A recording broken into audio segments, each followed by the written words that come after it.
할렐루야. 오늘 또 말씀을 통해 주시는 그 하나님의 은혜와 역사가 우리 모두에게 함께 하시기를 주님의 이름으로 간절히 축복합니다. 올해 하나님께서 우리 교회에 주신 사명은 에스겔서 47장 8절 말씀을 중심으로 되살아나게 하라. 그러면 무엇을 되살아나게 할 것인가? 크게는 네 가지의 카테고리로 여러분들에게 이미 말씀을 드렸습니다. 생태 공동체를 되살아나게 하라, 가정 공동체, 지역 공동체, 그리고 교회 공동체를 되살아나게 하라. 이것은 하나님이 우리에게 주신 사명입니다. 이 사명을 완수하기 위해서는 뭔가 무기가 필요할 것 같은데 어떤 무기가 우리에게 필요한 것인가? 저는 1월 한 달간 이 주제를 가지고 4번의 설교를 마치면서 하나님 2월 한 달은 또 어떤 말씀으로 성도들에게 전하기를 원하십니까? 하나님 말씀하시는 대로만 성도들과 나누기를 원합니다. 그런 마음으로 간절히 기도하는 중에 하나님께서 마태복음 5장의 말씀을 선물해 주셨습니다. 박 목사 성도들에게 복 있는 인생이 되는 그 방법, 그 복 있는 인생이 되면 분명히 되살아나게 하는 영적인 무기를 갖게 될 텐데 마태복음 5장에 등장하는 8가지 복, 8복 메시지를 성도들에게 선포하라. 하나님께서 강력한 마음을 부어주셔서 저는 오늘부터 여러분들과 함께 8주 동안 8복, 8가지 복 있는 인생으로 사는 방법을 소개해 드리려고 합니다. 오늘은 그 첫 번째 시간으로 설교 제목을 보시면 뭐라고 되어 있죠? 가난하냐? 왜 이런 제목을 정하게 되었는가? 오늘 본문 3절 말씀에 보니까 이렇게 이야기하잖아요. 심령이 가난한 자는 복이 있나니. 복에 대한 이야기를 하면서 어떤 사람이 복이 있다고요? 가난한 사람이 복이 있다. 마태복음은 이렇게 심령이 가난하다고 표현하지만 누가복음은 심령도 없습니다. 뭐라고 되어 있냐면 너희 가난한 자는 복이 있다 이렇게 이야기를 해요. 하나님의 나라가 너희 것입니다. 어떤 사람의 것이에요? 가난한 사람. 그렇기 때문에 우리는 어쩌면 가난해야만 하는 겁니다. 그래서 오늘 설교를 시작하면서 여러분들에게 이렇게 축복하고 싶습니다. 오늘 예배드린 우리 모두에게 가난이 임하는 놀라운 은혜가 있기를 주님의 이름으로 간절히 축복합니다. 정말 아멘이세요? 그럼 옆에 있는 분들에게 축복하세요. 당신이 가난해지길 진짜 기도하겠습니다. 이렇게 한번 해보실래요?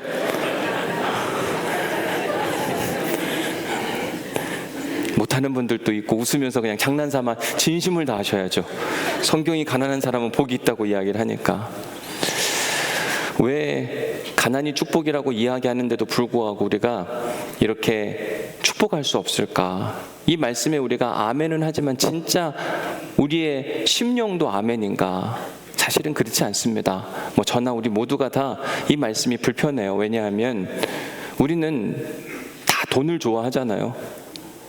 어떻게 하면 돈의 구애를 받지 않고 마음 편히 살면서 잘 쓰면서 살 수 있을까? 이게 우리의 가장 큰 고민인데 오늘 가난하냐? 가난해야 한다. 가난한 자는 복이 있다. 여러분들도 오늘 설교를 듣는 게 매우 불편하겠지만 사실 오늘 설교해야 하는 저도 마음은 매우 불편할 수밖에 없습니다. 우리가 분명히 성경이 말하는 대로 가난한 자는 복이 있다라고 이야기할 때 그 말씀을 듣고 아멘, 저는 가난해지고 싶습니다. 그 복을 누리고 싶습니다. 저만이 아니라 우리 부모님, 우리 자녀들도 다 가난해졌으면 좋겠습니다. 누가 이렇게 기도할 수 있을까? 참 어려운 이야기예요. 그런데 성경은 분명히 우리에게 이야기합니다. 가난한 자는 복이 있다. 천국이 그들의 것임이라. 여기서 끝나지 않고 한 가지 메시지를 더 전하는데요. 가난의 반대는 뭘까요? 부자, 부유함. 근데 부유한 사람들에 대해 성경은 이렇게 이야기합니다. 예수께서 제자들에게 이르시되 내가 진실로 너희에게 이르노니 부자는 어떻대요? 천국에 들어가기 어렵다고 이야기합니다.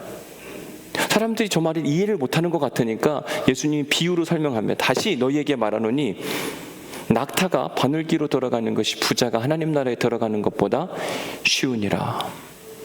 여러분, 낙타가 바늘길을 통과할 수 있을까? 어떻게 생각하세요? 들어갑니까? 안 들어갑니까? 천국은 부자들이 들어간다는 얘기, 못 들어간다는 이야기예요. 사실 낙타가 바늘길을 통과한다는 이야기는 비유적인 표현입니다. 유대인들의 집을 보면 크게 문이 2개가 있습니다. 큰 문이 있고 큰 문 안에 작은 문이 있습니다. 저 큰 문은 동물들이 들어가는 문이고 작은 문은 사람들이 들어가는 문입니다. 그래서 성경에서 말하는 바늘귀는 어디를 말하냐면 저 작은 문을 지칭하는 겁니다. 자, 여러분, 저 작은 문에 나귀가 들어갈 수 있을까요, 없을까요? 어떻게 생각하세요? 들어갑니까, 못 들어갑니까? 들어갔으면 좋겠죠. 우겨 넣으면 들어갈 수는 있기는 합니다. 근데 들어가기는 매우 어렵다는 이야기를 하는 거예요. 그래서 그런지 예수님께 어떠한 사람이 찾아와서 영생에 대한 질문을 합니다. 예수님, 제가 어떻게 해야, 무슨 인생을 살아야 영원한 삶, 천국의 백성이 될 수 있습니까? 그렇게 묻자 예수님이 이야기합니다. 영생은 말이지 10계명, 계명을 주셨으니까 그 계명을 지키면 돼. 그 계명의 핵심은 하나님의 사랑과 이웃 사랑이니까 그것만 잘 지키면 돼. 예수님 걱정하지 마십시오. 어려서부터 내가 그걸 다 지켜왔습니다. 그랬더니 예수님이 그 사람에게 하는 이야기가 너에게 딱 한 가지가 부족한 것이 있으니, 천국 들어가기에 딱 한 가지 부족한 거, 그게 무엇이냐? 누가복음 19장 21절 말씀에 보면 내가 온전하여질 텐데, 온전해서 천국에 대한 소망을 갖고 사는데, 그러면 내 소유 가지고 있는 것을 팔아서 가난한 사람들에게 나누어 주고 나를 따라오면 하늘의 보화가 너에게 임할 것이다. 결국 소유에 대한 이야기를 하는 겁니다. 이처럼 성경은 부자들의 천국 입성이 almost impossible, 절대 불가능은 아니에요. 근데 거의 불가능하다고 반복해서 강조하는 겁니다. 그래서 하나님 나라 소망을 두고 사는 사람들의 기본 상태는 가난이어야만 하는 거예요. 그럼 오늘 설교 제목을 정한 이유, 가난하냐? 우리에게 물으시는 거예요. 천국의 소망을 두는 성도들이여, 가난해야 한다. 가난하냐? 분위기상 오늘 설교는 매우 불편한 이야기일 가능성이 매우 높다, 그죠? 계속 가난에 대한 이야기를 하니까, 부유하게 살고 싶은데 왜 자꾸 가난에 대한 설교를 해가지고 저렇게 힘들고 어렵게 하는가. 근데 이건 제 개인적인 의견이 아니라 성경이 우리에게 가르쳐주는 메시지잖아요. 그런 차원에서 우리 스스로는 질문해 봐야만 합니다. 나는 부자일까, 가난할까? 어떻습니까? 여러분들은 부자이십니까, 가난합니까? 나는 부자다. 나는 가난한 사람인 것 같다. 난 잘 모르겠다. 부자인지 가난한지. 여러분, 얼마를 가지면 부자고 얼마를 가지면 가난한 걸까요? 2025년 대한민국 사회에서 부자의 기준은 얼마일까? 여러분, 얼마 가지면 부자입니까? 얼른 감춰서 잘 모르겠죠? 부자의 기준이 높았으면 좋겠습니까? 낮았으면 좋겠습니까? 성경에 근거하면 부자는 천국 못 간다니까. 부자의 기준이 한 100억 정도 되면 우리 중에 가실 분 그래도 몇 분 계실 수도 있기는 해요, 그죠? 그런 차원으로 보면 기준이 높았으면 좋겠죠, 그죠? 그런데 최근 연구조사에 의하면 한국 사람들의 인식 구조 안에 부자라고 생각할 때 얼마의 자산이 있으면 부자라고 생각하느냐라고 했을 때 가장 많은 퍼센테이지를 차지한 게 10억 원. 2020년도, 2021년도도 아니 더 거슬러 올라가도 거의 그 기준이 총 자산이 10억 원이래요. 자, 그러면 우리 중에 천국 못 갈 분들 꽤 많으실 것 같습니다. 아파트와 가진 모든 재산을 포함해서 10억 원 넘으신 분들 계시지 않을까요? 그럼 10억 원 넘는 분들 어떻게 천국 가죠? 부자 천국 못 간다는데. 죽기 전에 후손에게 물려주면 가난해지는 거잖아요, 그렇죠? 언제 죽을 줄 알아요? 놀라운 사실은 뭐냐면 성경은 분명히 우리에게 가난한 자는 복이 있고 천국이 그들의 것이다. 부자들은 천국에 들어갈 가능성이 매우 희박하다라고 이야기하기는 하지만 그 기준을 말하지 않습니다. 예수님이 명확하게 부자는 천국에 들어가지 못하는 부자는 얼마 이상 갖는 것이고 천국에 들어갈 수 있는 가능성 있는 사람들, 가난한 사람은 얼마다라고 기준점을 딱 제시해주면 좋을 텐데 성경은 이 부분에 대해서는 침묵하고 있어요. 그냥 부자는 천국 들어가기 어렵고 가난한 사람은 천국 들어갈 가능성이 매우 많다, 이렇게 이야기를 하는 거죠. 왜 성경은 그 기준에 대해서 명확히 이야기하지 않는 것일까?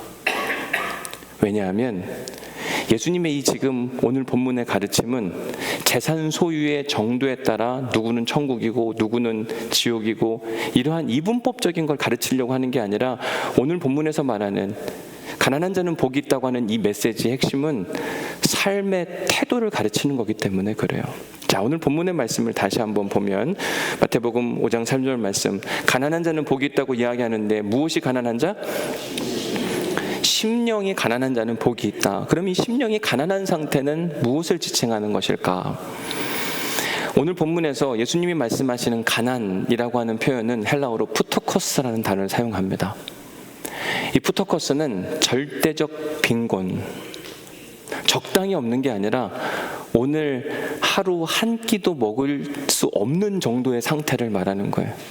이런 차원으로 보면 오늘 성경이 말하는 이 가난한 상태를 가진 성도들은 우리 중에 누가 있을까 싶거든요. 오늘 다 식사하고 오셨어요? 점심도 드실 거잖아요. 그럼 다 여기로는 가난한 사람 아니에요. 이 푸토코스라고 하는 건 절대적 빈곤. 이 푸토코스는 이 헬라어 어원이 어떻게 되냐면 푸토소라는 단어에서 옵니다. 이 푸토소의 의미가 뭐냐면 움크리고 있다. 그러니까 누워서 움크리고 있는 상태를 말하는데 그때 그 사람의 얼굴이 창백해서 정말 몇 날 며칠 아무것도 못 먹고 창백해 있는 상태를 이야기할 때 푸토코스라고 이야기하는 겁니다. 그때 말하는 게 그 가난을 이야기하는 거예요. 그런 사람들은 누군가 하나 만나면 제발 좀 나를 도와주옵소서. 당신의 도움이 필요합니다. 당신의 도움이 없으면 내가 하루도 살 수 없고 곧 죽을 것 같습니다. 도와주옵소서. 하나님을 향하여 이러한 심령의 상태를 가지고 하루하루를 살아가는 사람들을 향해 그런 사람들을 푸토코스, 심령이 가난한 사람이라고 이야기를 하는 겁니다. 대부분의 부자들, 사실 부자들이라는 표현이 우리에게 불편합니다.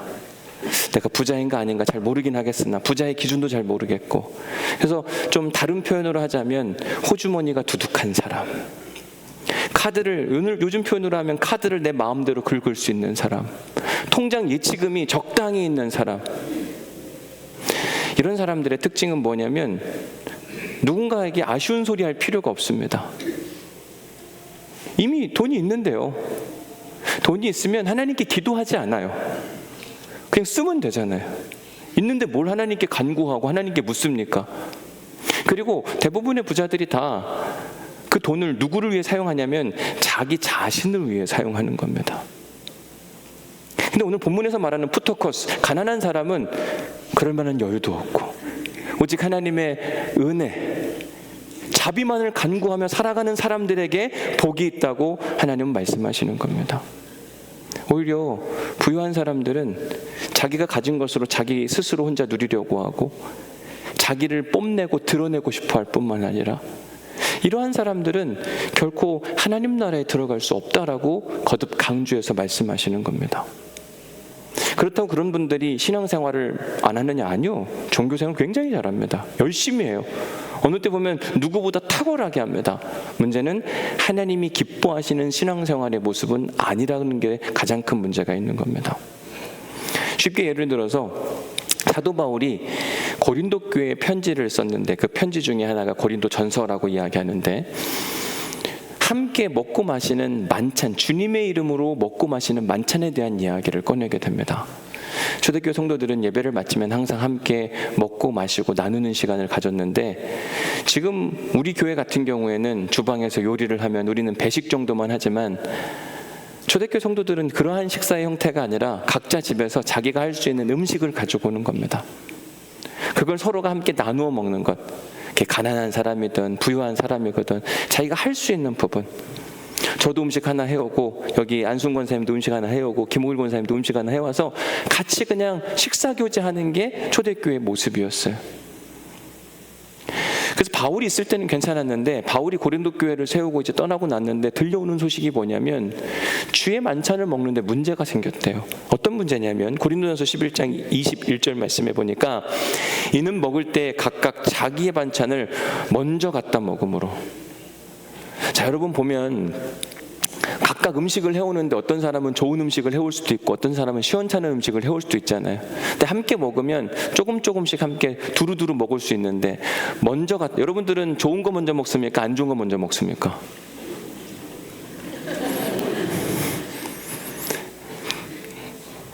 어떤 걸 먼저 먹고 싶어요?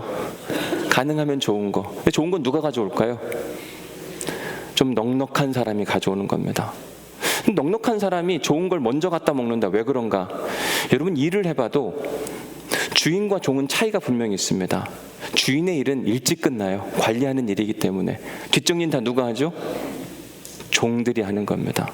근데 초대교회에는 주인도 있고 종도 있고 남녀노소 신분을 떠나서 수많은 사람들이 모여 있는데, 바울이 있을 땐 그렇게 하지 않았는데 바울이 딱 떠나고 나니까 있는 사람들이 늦게 오는 사람들을 기다리고 싶지 않은 겁니다. 반찬 차려놓고 기다리는 거예요. 그러다가 배고프니까 못 참는 겁니다. 그래서 먼저 갖다 먹는 거예요. 그러니까 뒤에 오는 사람들은 먹을 게 없어요. 게다가 뭔가 준비해 올 수도 없는 그런 상황. 그러니까 누군가는 굉장히 배부르고 누군가는 시장한 상태가 발생하는 거죠. 하나님이 주님의 이름으로 모였다고 하는 교회 공동체가 어떻게 그럴 수가 있냐? 바울을 통해 이렇게 이야기합니다. 너희가 먹고 마실 집이 없느냐? 여러분, 집이 있을 정도면 굉장히 부유한 사람입니다. 그런 사람들이 함께 주님의 이름으로 모여서 음식을 먼저 먹어요. 복음을 말하고 사랑을 말하는데 다른 사람들의 배려 없이 먼저 갖다 먹으니까 누군가는 속상한 거예요. 내가 종으로 살아가는데 먹는 것도 이렇게 업신여김을 당하는 게 맞는 것이냐? 그러면서 뭐라고 이야기하냐면, 빈궁한 자들을 부끄럽게 하지 마라. 너희들이 그런 모습을 보이는 내가 어떻게 너희들을 칭찬할 수 있느냐? 나는 너희들을 칭찬할 수 없노라. 이 누구를 향한 경고냐면, 성경이 말하는 부자들은 천국에 들어가기 어렵다. 왜 들어가기 어렵냐면 천국은 다 함께 먹고 마시고 누리고 함께 더불어 살아가는 거거든요. 천국엔 누구는 배가 엄청 나오고 누구는 배가 홀쭉하고 배고픈 인생을 사는 게 아니라 다 함께 기다려주고 먹고 마시고 사랑이 흘러차고 넘쳐야 되는데, 소위 뭔가를 가졌다고 하는 사람들은 자기밖에 모르는 겁니다. 오히려 없는 사람들을 괄시하는 모습들이 보이고, 어떻게 그런 사람들이 천국에 들어갈 수 있겠느냐? 이런 것이 바울 시대의 초대교회만이 아니라 예수님 시대에도 있어서 예수님이 그들을 향하여 엄히 경고하세요. 뭐라고 이야기하냐면, 복 있는 사람이 아니라 화 있을진저 너희 부요한 자요. 너희는 이미 위로를 다 받았기 때문에 하나님 나라에서 너희 상이 없을 것이라. 아니, 하나님 나라에 어떻게 들어가려고 하는 거냐? 뿐만 아니라 화 있을진저 너희 지금 배부른 자요. 하나님 나라에서 함께 배부르게 살아야 되는데 지금 너희들의 배만 불리려고 하는 사람들이요, 너희들은 부자고 너희들은 가진 게 많은 것 같으나 하나님 나라와는 거리가 먼 사람들이라고 이야기를 꺼내는 겁니다. 여러분, 오늘 본문에서 예수님께서 가난한 자는 복이 있고 부유한 자는 하나님 나라와 멀다라고 이야기할 때, 여기서 말하는 이 가난, 부유함은 재산을 얼마를 갖고 있느냐, 갖고 있지 않느냐의 문제가 아니라 어떤 삶의 태도를 가지고 살아가느냐. 어떤 사람은 적게 가졌는데도 불구하고 자기밖에 모르는 사람이 있어요. 어떤 사람은 많이 가졌는데도 불구하고 그 모든 것이 하나님으로부터 왔음을 인정하며 하나님의 영광을 위해 자기의 소유를 사용하는 사람들이 분명히 있습니다. 그렇기 때문에 재산 소유의 정도에 따라 가난과 부유함을 예수님은 말씀하시는 것이 아니라 어떤 삶의 태도를 가지고 살아가는가. 근데 일반적으로 부자들의 특징이 뭐냐면, 가진 게 많다 보니까 하나님을 찾지 않는다는 거예요. 아니, 뭐 돈이 만약에 10,000원이 필요해. 근데 내 호주머니에 10만 원이 있어요. 기도하겠냐고요. 10만 원 중에 10,000원 쓰면 되는데. 근데 10,000원을 써야 되는데 호주머니에 2만 원밖에 없다고 칩시다. 아니, 10,000원이 아니라 2만 원이 아니라 10,000원도 없어요. 그럼 어떻게 할까요? 그때부터는 10,000원이 필요한데 10,000원이 없어요. 그럼 어떻게 할까요? 딴 나라 이야기하고 있어요? 10,000원이 필요한데 10,000원이 없으면 여러분 어떻게 하시겠습니까?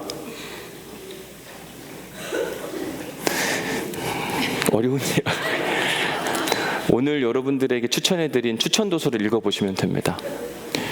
교회가 작다고 사랑이 작은 것이 아니다. 오늘 개척교회 이야기인데, 개척교회를 하다 보니까 필요한 돈은 많은데 재원이 없는 거예요. 어떻게 했을까요, 그분?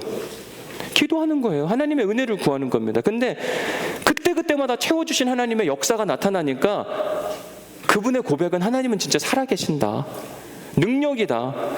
여러분 팔복에 보면 8가지 복이 나오는데 첫 번째 복은 현재형으로 씁니다. 나머지는 다 미래형이에요.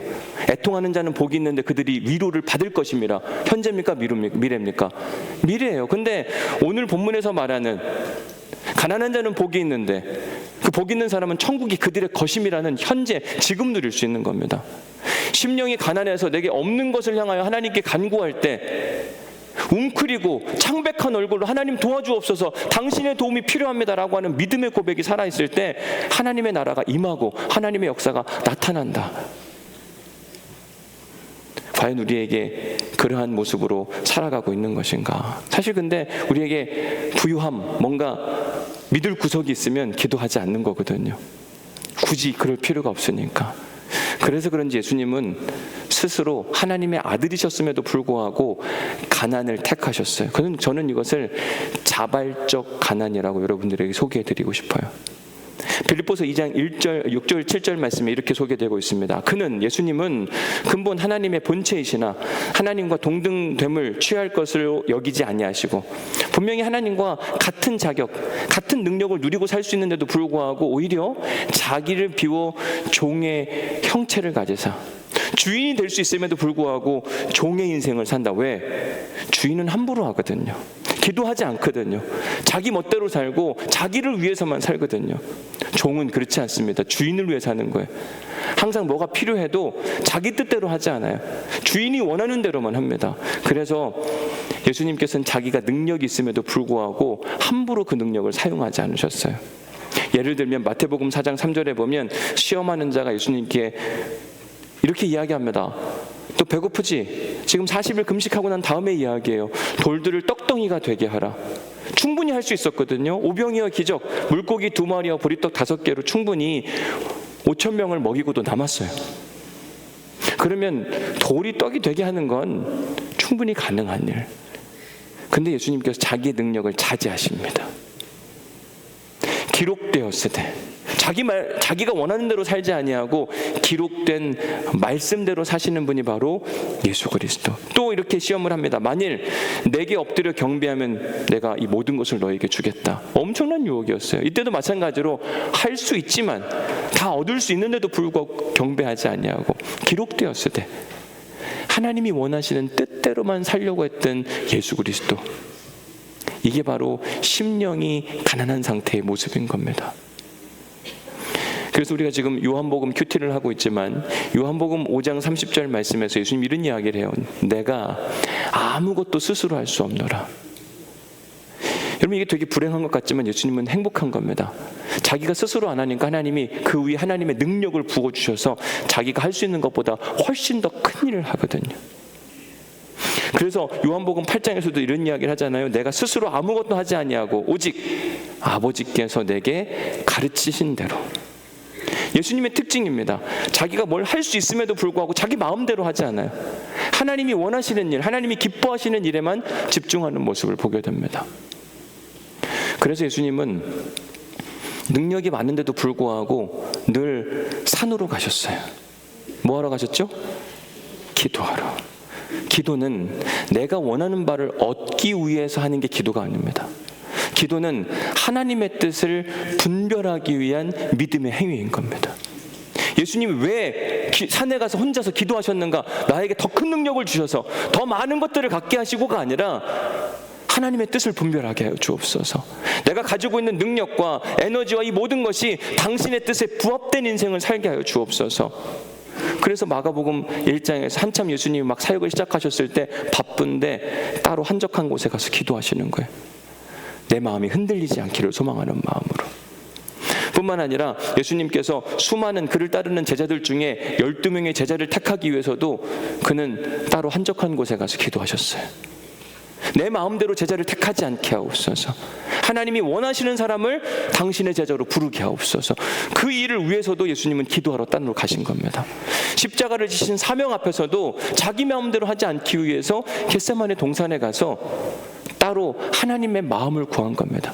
내 원대로 마옵시고 아버지 원대로 하옵소서. 이처럼 심령이 가난한 자의 특징은 무엇이냐면 자기 마음대로 살려고 하지 않는 거예요. 하나님의 뜻을 구하고 하나님이 이끄시는 대로만 살겠습니다. 제가 1월달 설교를 마치면서 2월달 어떤 말씀을 전하기를 원하십니까? 저는 개인적으로 마가복음을 설교하다 마쳤으니까 다시 마가복음으로 돌아가고 싶었지만 하나님이 원하시는 건 그게 아니더라고요. 8가지 복을 소개해라. 우리가 살아가면서 우리에게 재산이 있어요. 재물이 있습니다. 얼마 있으면 부자고 얼마 있으면 가난하다. 성경은 전혀 그렇게 말하지 않아요. 오히려 그 재물을 어떻게 사용할 것인가. 기도 없이 사용하는 모든 것들에 대해서 하나님은 경계해라. 기도 없이 사용하는 사람들은 다 부자예요. 그런 사람들은 천국에 들어가기가 어렵다는 말씀을 하시는 겁니다. 부유한 사람들이 신앙생활 해요. 11조도 하고 주일 성수도 하고 교회 생활에도 아주 열심히 일냅니다. 근데 문제는 뭐냐면 그게 하나님이 기뻐하시는 모습은 아니고 그들의 삶의 태도가 하나님의 얼굴을 찡그러뜨리도록 만들어요. 그래서 누가복음 18장 12절 말씀에 보면 바리새인들이 하는 이야기입니다. 나는 7일에 2번 금식을 한대요. 얼마나 귀합니까? 열심히 하잖아요, 그죠?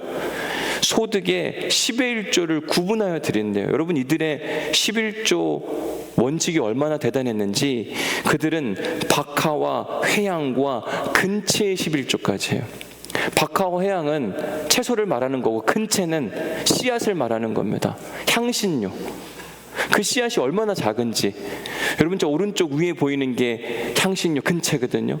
저거 세는 겁니다. 10개 있으면 하나 11조 떼고. 이렇게 철저하게 종교활동을 하는데 그들에게 문제가 뭐였냐면 너희들은 이것보다 더 중요한 바 정의와 긍휼과 믿음은 버렸도다. 어떻게 그럴 수가 있냐. 진짜 중요한 건 하지 아니하고 어쩌면 비본질적인 것. 그러나 뭐라고 이야기하냐면 너희들은 이것도 해야 되고 저것도 해야 되는데. 이들의 기도하는 모습이 아주 특별했습니다. 바리새인은 서서 따로 기도하여 남들과 따로 기도해서 구별되게 손을 번쩍 들고 하나님을 향해서, 그리고 하는 이야기가 뭐냐면 나는 저들과 같지 않다. 누군가 비교해서 자기는 높고 저들은 낮다고 이야기하면서 자기를 계속 높이는 겁니다. 결국 그들에게 재물이 있어도 그들은 남을 업신여기는데 자기를 치장하고 자랑하는데, 그래서 초대교회에 바울이 디모데전서에 편지를 쓰면서 교회 올 때 치장하지 말라고 하는 이유가 뭐냐면 성도들이 교회 오는 데만 엄청 치장합니다. 왜 치장할까요? 잘 보이고 싶어서, 누군가에게 부러움을 사고 싶어서. 그런 일은 예배 안에 적절하지 않은 것으로 가르쳐주는 겁니다. 너희들에게 재물을 준 이유가 무엇이냐? 하나님 영광과 하나님 나라를 위하여. 근데 어찌하여 너희들은 너희들 중심적으로 너희들을 위하여 살려고만 하는 것이냐. 이러한 사람들은 신앙 고백을 하고 세례를 받고 교회 생활을 아무리 열심히 해도 하나님 나라의 구원이 임할 수 없는 부자들이라고 이야기를 하는 겁니다. 하나님은 그러한 부자들을 통하여 되살아나게 하라, 이 역사를 만들어내지 않으시겠다고 말씀하시는 거예요. 그러면 어떤 사람들을 통하여 우리에게 주신 선교적 사명, 이 되살아나게 하라라고 하는 사명을 완수하게 할 수 있을까? 오늘 본문 5장 3절 말씀. 어떤 사람? 심령이 가난한 사람. 이 심령이 가난한 사람들은 어떠한 사람인가? 바리새인들과 반대로 살아가는 사람. 그들이 누구였냐면 누가복음 18장 13절에 등장합니다. 같이 한번 읽어볼까요? 시작. 세리는 멀리 서서 감히 눈을 들어 하늘을 쳐다보지도 못하고 다만 가슴을 치며 이르되 하나님이여 불쌍히 여기소서 나는 죄인이로소이다 하였느니라. 세리는 멀리 서서 감히 눈을 들어 하늘을 쳐다보지 못하고 다만 가슴을 치면서 나를 불쌍히 여기소서. 이 모습이 바로 푸토코스예요. 웅크려 있으면서 하나님의 도우심을 간구하면서 하나님 제발 나에게 말씀하시고 나를 보호하시고 나에게 은혜를 베풀어 주옵소서라고 하는 믿음의 태도를 가진 사람. 자기 자신을 낮추고 자신에게 있는 모든 것이 하나님으로부터 왔으며 하나님의 것임을 믿음으로 고백하는 사람, 그러한 사람이 바로 심령이 가난한 사람입니다. 그런 사람들은 자신에게 소유가 많든지 적든지 중요하지 않게 여겨요. 자기에게 있는 재물을 함부로 사용하지 않습니다. 늘 재물을 사용하면서 하나님께 기도하는 거죠. 하나님, 내가 10의 1조는 하나님께 구분하여 드립니다. 왜냐하면 이 모든 것이 당신으로부터 왔다고 하는 믿음의 고백. 뭐 새 전에 할까 새 후에 할까 이런 고민도 안 합니다. 그냥 온전히 더 귀하게 하나님께 드리고 싶어 하는 마음. 나머지 10분의 9를 주신 하나님께 감사한 마음, 그 10분의 9를 사용하면서도 자기 마음대로 사용하지 않고 하나님 이건 여기에 사용하면 어떨까요? 하나님 이건 여기에 사용하면 어떨까요? 철저히 하나님의 마음을 구하는 거예요. 여러분, 하나님께 마음을 구하면 하나님은 만약에 10분의 9 우리가 막 마음대로 쓰면 좋아하실까요? 싫어하실까요? 싫어하셔요? 하나님 막 우리가 돈 줬는데 그거 갖고 우리가 막 맛있는 거 사 먹어요. 하나님 좋아하실까요? 싫어할까요? 제가 우리 아들한테 용돈 줬는데 우리 아들이 막 맛있는 거 사 먹었대요. 그럼 저는 막 기분 나쁠까요? 저것이 저걸 사 먹어 이럴까요? 아니요. 하나님 그런 분 아니시라니까요. 하나님은 우리에게 주어진 10분의 9로 하나님 기뻐하시는 일뿐만 아니라 우리가 잘 누리고 살기를 간절히 원하거든요. 근데 우리는 다 내 것으로 막 다 내가 나를 위해서만, 돈을 모으는 것도 다 나를 위해서. 하나님이 그러한 사람들을 향하여 부자들이라, 하나님 나라와 거리가 먼 사람들이라, 차라리 낙타가 바늘길을 통과하는 것이 부자가 하나님 나라 들어가는 것보다 훨씬 더 쉬우니라. 액수의 이야기를 하는 게 아니라 삶의 태도를 이야기하는 겁니다. 하나님이 원하시는 심령이 가난한 자는 자기 자신을 완전히 낮추고 하나님께 은혜를 구하며 하나님이 원하시는 그 기쁨의 삶이 무엇인지 깊이 고민하며 사는 사람들, 그 사람들이 심령이 가난한 사람들이요, 그러한 사람들이 천국을 누리고 살 수 있는 사람들입니다. 이제 말씀을 마무리하면서 오늘 설교 제목이 가난하냐, 우리에게 물으시는 질문이에요. 이 말인즉슨 가난하기를 원한다는 이야기를 하는 겁니다. 바라기는 오늘 예배한 우리 모두에게 이 가난이 찾아오기를 주님의 이름으로 간절히 축복합니다. 사실 어려운 이야기입니다. 저도 오늘 그래서 감사원금을 하나님께 드리면서 이렇게 썼어요. 가난하는 은혜를 선물하여 주옵소서. 근데 안 되겠더라고요. 그래서 위에다가 심령이 이렇게 썼거든요. 이게 참 어려워요. 알겠는데 그냥 가난이 아니라 뭐였으면 좋겠어요? 심령이 그러고 싶은 거예요. 저나 여러분나 우리 모두가 다 똑같은 사람들이 아닐까. 초대교회 교부 중에 한 사람은 이런 이야기를 합니다. 성경에 바늘길을 통과한 부자 한 사람이 있다. 그 사람이 누구냐면 삭개오다. 삭개오는 부자였어요. 근데 예수님을 만나고 나서 그의 재물관이 달라진 거예요. 그를 향하여 바늘길을 통과한 부자라고 이야기하는데, 오늘 예배하는 우리 모두가 바늘길을 통과한 부자들이 될 수 있기를 주님의 이름으로 간절히 축복합니다. 예수님이 원하시는 그 일들이 무엇인지 알고 삭개오가 내가 이 재물을 이렇게 사용하겠으며 라고 이야기했을 때 예수님께서 아브라함에게 허락했던 구원이 이 집에도 임하게 되었느니라. 그 구원의 복을 가지고 가는 사람들은 어디를 가든지 환영받고 어디를 가든지 다시 다 가정을 되살리고 교회를 되살리고 지역사회를 되살리고 생태계를 되살릴 수 있는 힘을 갖는 사람들이기 때문에 그렇습니다. 여러분들 마음의 소원에 하나님 내가 바늘길을 통과한 부자가 되게 하여 주옵소서.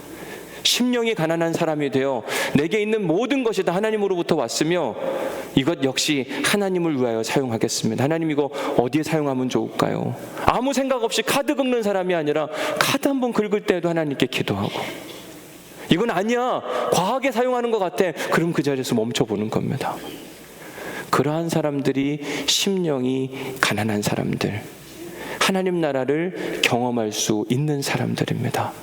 오늘 예배한 우리 모두가 그 하나님 나라를 경험한 은혜가 있기를 주님의 이름으로 간절히 축복합니다. 은혜 받은 말씀 적어보십시오.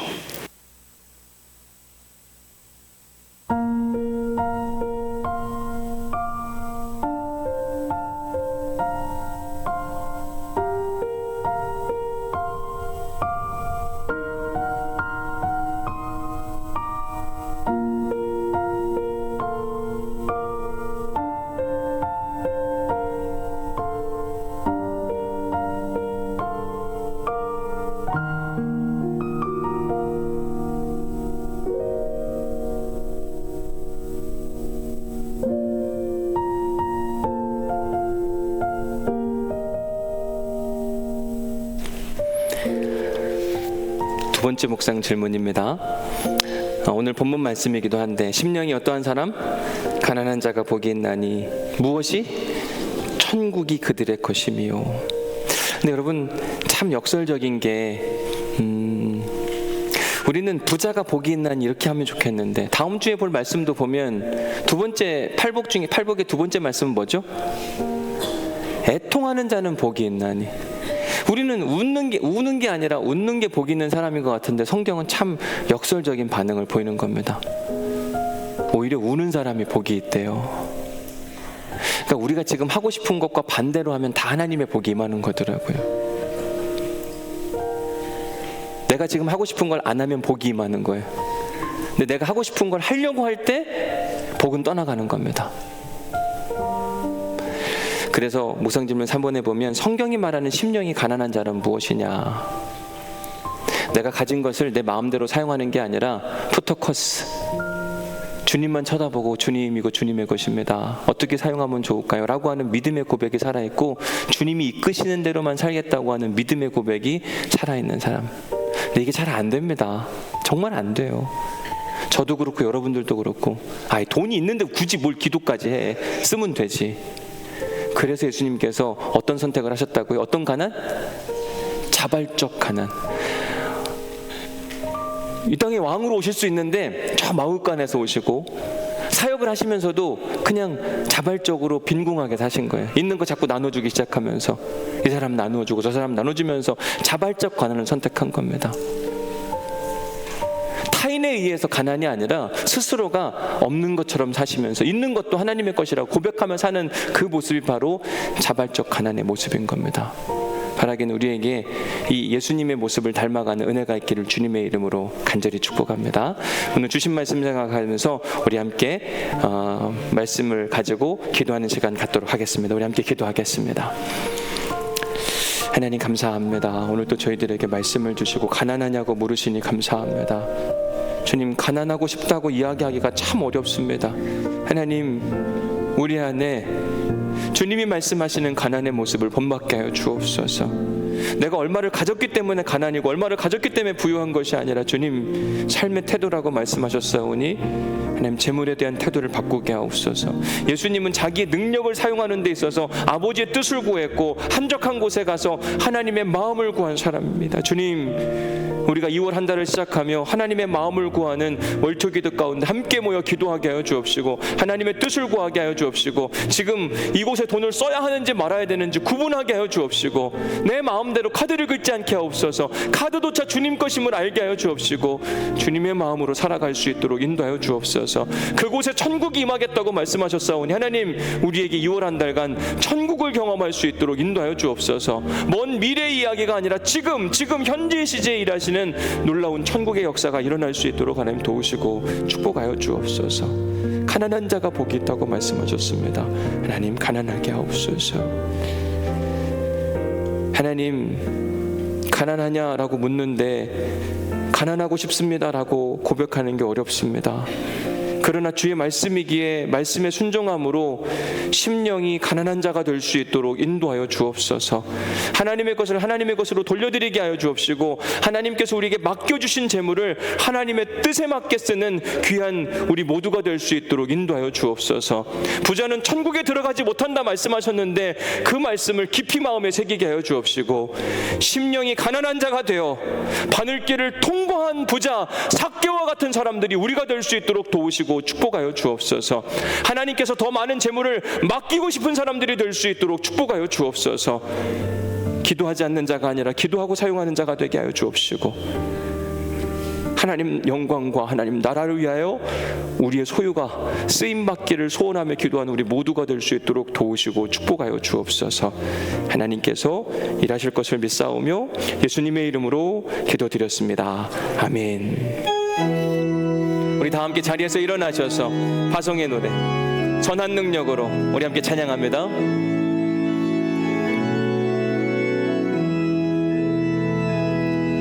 주 선한 능력 회로 하시네 그 크신 팔로 날 붙드시네 절망 속에도 흔들리지 않고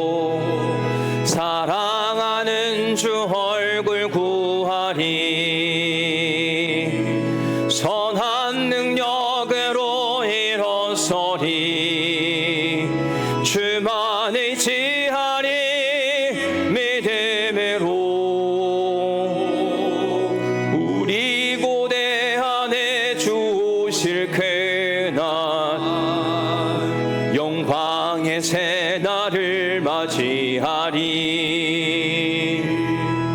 이전에 괴로움 날 헤워싸고 고난의 길을 걷는다 해도 주님께 모두 맡긴 우리 영혼 끝내 승리의 날을 맞으리 선한 능력으로 일어서리 주만 의지하리 믿음으로 우리 고대 안에 주실 그날 영광의 새날을 맞이하리 주님이 마신 고난에 쓴 잔을 우리도 감사하며 받으리 주님의 남은 고난 채워가며 아멘 예수와 복음 위에 살리라 선한 능력으로 일어서리 주만 의지하리 믿음으로 우리 고대 안에 주실 그날 영광의 새날을 선한 능력으로 일어서리라 선한 능력으로 일어서리 주만 의지하리 믿음으로 우리 고대 안에 주실 그날 영광의 새날을 맞이하리 이제 파송의 말씀을 여러분들에게 드리겠습니다. 그리스도의 몸된 교회들이여 오늘 주신 말씀과 함께 세상으로 나아가 하나님의 꿈을 이루어 드리십시오. 아멘. 우리 주신 말씀과 함께 세상으로 나아가겠습니다. 주여 우리를 도우소서. 이제는 우리 주 예수 그리스도의 은혜와 아버지 하나님의 극진하신 사랑과 성령님의 감동 감화 역사 교통 위로 충만하심이 이제 오늘 말씀을 듣고 심령이 가난한 자 바늘길을 통과한 부자가 되기로 작정한 우리 사랑하는 성도들에게 하나님의 나라가 영원히 임할 것을 간절히 축원하옵나이다. 아멘.